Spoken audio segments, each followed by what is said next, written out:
Hi everyone, welcome back. We continue to talk about class project, specifically how to come up with great project ideas. My recommendation is that you choose something that you're excited about. For example, for me, it was a NetPro project for eBay fraud detection.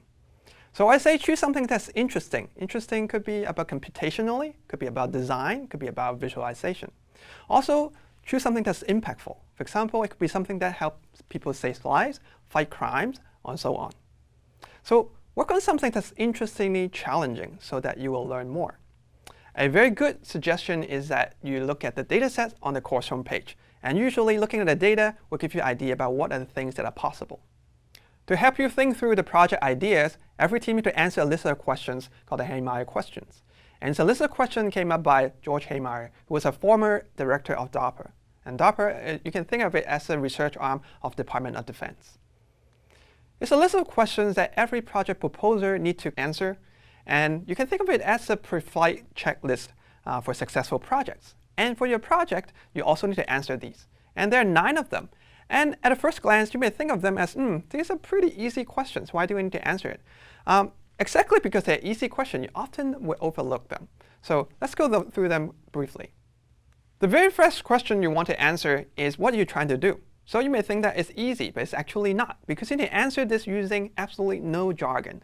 So you can think of this as the version that you would probably tell your parents what you're doing. For example, when my parents asked me, what are you doing, Polo? And I was just saying, oh, I'm doing computer, I'm doing IT. And this is probably as far as they would understand. It doesn't mean that you're trying to dumb something down, but instead you want to make something that's really easy to understand. So using no jargon.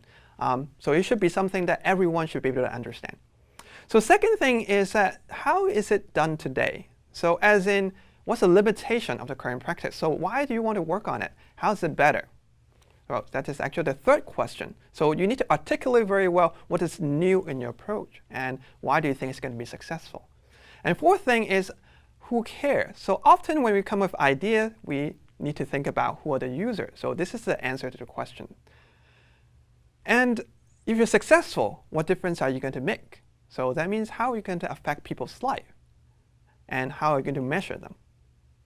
And the sixth question is, what are the risk and payout? So sometimes some projects are high risk, but at the same time, the payoff may also be higher, so which is probably a very good trade-off.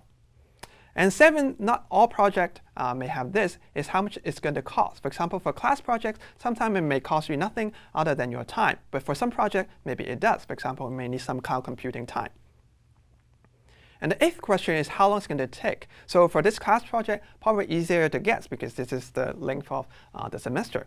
But for some project, maybe it's harder to estimate. For example, it could be a year-long project. The final question is that how do you define success? Or how to measure them, how to check for them? For example, for this class project, it's probably easier for you because we already said there's a midterm progress report and a final exam. For a larger project, you will need to be able to come up with a better checkpoint throughout the project. So today, we look at how to come up with great project ideas and also the checklist to help you think through them.